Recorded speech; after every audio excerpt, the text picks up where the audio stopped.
والمرسلات عرفا فالعاصفات عصفا والناشرات نشرا فالفارقات فرقا فالملقيات ذكرا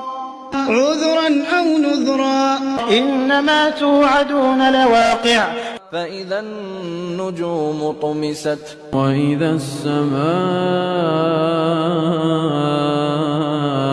فرجت وإذا الجبال نسفت وإذا الرسل أقتت لأي يوم أجلت ليوم الفصل وما أدراك ما يوم الفصل ويل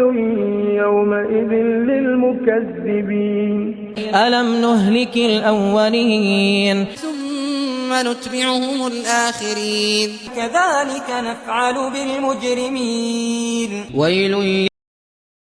للمكذبين